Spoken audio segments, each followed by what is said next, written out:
Bonjour à tous, une petite vidéo sur Excel où on va mettre un rang, on va dire des personnes, mais c'est A, B, C, D, E, F, en fonction d'une note. Donc c'est la formule rang. Donc ici c'est égal rang. On ouvre la parenthèse. Donc ça va dépendre de la note, donc ici de B4, et ça va être sur une plage de données. Donc on fait un cliquer glisser et on met un point virgule.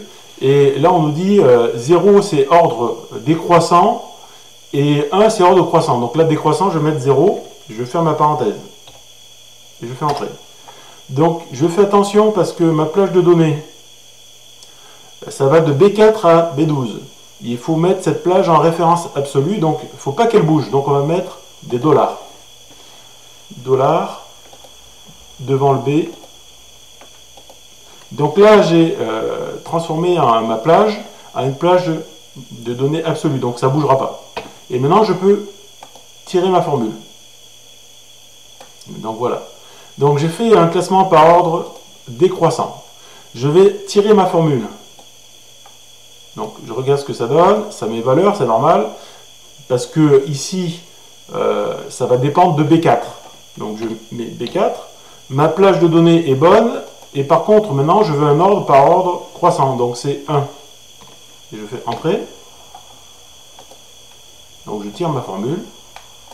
Et ça marche. Donc j'ai un classement de rang par ordre décroissant et un par ordre croissant. Je vais aller sur ma feuille numéro 2. Feuille numéro 2, c'est pareil. Par contre, là, c'est un rang en fonction du temps. Donc pareil, égal rang. J'ouvre ma parenthèse. Ça va dépendre ici de B3. Je mets un point virgule. Je vais faire glisser ma sélection. Donc j'ai ma sélection. Je mets un point virgule et je veux un ordre décroissant, donc c'est 0. Je fais entrer.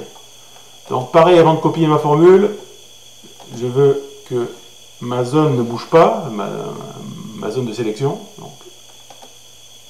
Donc je mets des dollars. Donc ça sera toujours de B3 jusqu'à B11. Et je tire ma formule. Ok, maintenant, pareil, je tire ma formule de l'autre côté. Donc, c'est pas C3 la référence, mais c'est B3. Donc je mets B3. Et je vais mettre par ordre, on va dire croissant, donc c'est 1 croissant. Donc on voit 0 décroissant et 1 c'est croissant. Et je tire ma formule.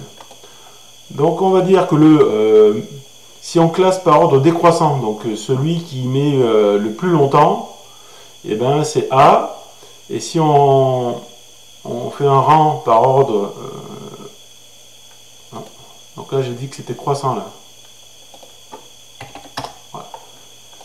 Bon, ordre croissant et ordre décroissant. Voilà donc comment on fait un classement par rang. Donc le deuxième, on va dire par ordre décroissant, c'est le I. Et par ordre croissant, c'est le B. C'est celui qui met le moins de temps. Voilà, c'est tout pour cette vidéo.